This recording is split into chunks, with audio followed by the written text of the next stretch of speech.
di luar harapan kita, dan harapan kita itu langsung dihadiri oleh kepala OPD-nya maupun PJ Bupati Kabupaten Pamekasan. Biar kita tahu sepenuhnya, sebelum-belumnya, detailnya dari apa yang menjadi masalah yang saat ini kita angkat, saudara.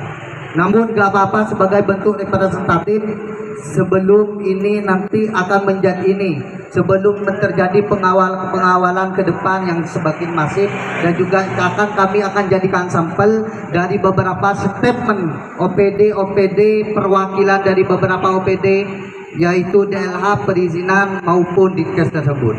Pertama, kita soal persoalan perizinan itu terakhir ya. Nih, karena perizinan itu nanti paling OPD terakhir ketika mendapatkan rekomendasi dari pihak-pihak dinas terkait. Persoalan perizinan administrasi pendirian gedung RSIA rumah itu Puri Buddha Madura. Pertama, kita tanyakan terhadap DLH sebelum ke Dinkes nanti. DLH di sini ada kejanggalan-kejanggalan terhadap pendirian RSIA Puri Buddha Madura yang tertuang dalam peraturan perda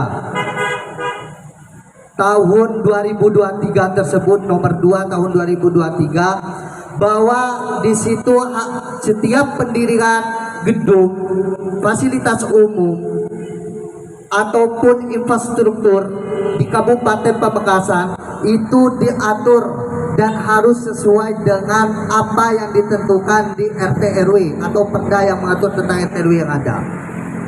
Seperti hanya AMDAL-nya, UKL UPL-nya, AMDAL-nya. Yang kita ketahui bahwa di RSIA Puri Buddha Madura tersebut kawasannya tidak strategis. Kenapa kita menyatakan seperti itu? Sesuai dengan kajian kita di RT RW. Pertama, bahwa rumah sakit dengan skala besar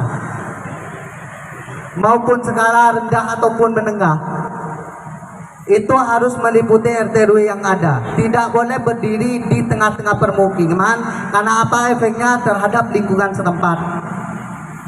Yang kedua, kita harus juga memperhatikan tentang lingkungan sekitar. Kita menyentuh terhadap ipalnya, limbahnya.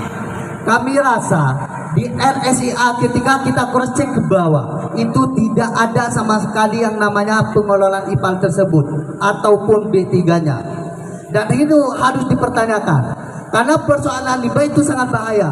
Ketika pencemaran limbah dibiarkan begitu saja, khususnya bagi pengampu kebijakan pemerintah Kabupaten Pamekasan tidak memperhatikan dan tidak memberikan ketegasan yang cukup baik, maka efeknya terhadap kesehatan di lingkungan sekitar.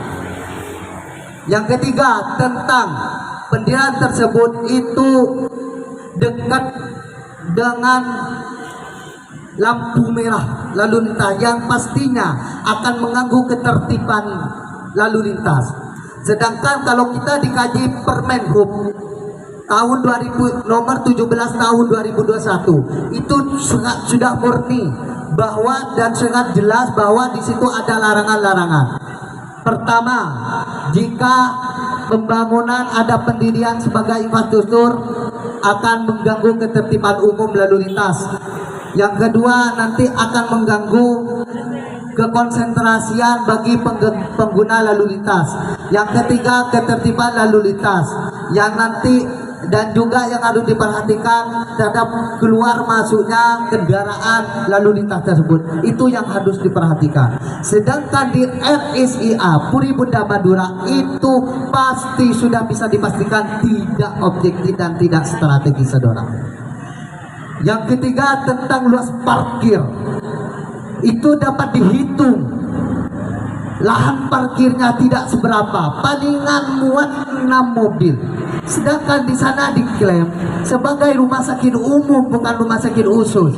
Seperti yang sudah kita sampaikan kemarin, bahwa pernyataan real dari pihak rumah sakit RSIA Puri Buddha Madura yang menduduki sebagai manajemen rumah sakit tersebut mengatakan bahwa di sana adalah rumah sakit khusus.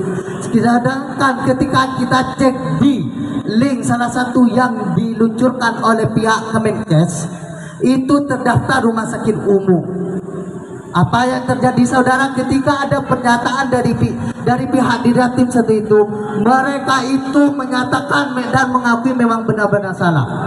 Lepas dari itu H+2 langsung dirubah. Ketika kita cek di aplikasi tersebut, kembali terjadi diklaim sebagai rumah sakit khusus, bukan rumah sakit umum lagi. Sedangkan kita sudah sesuai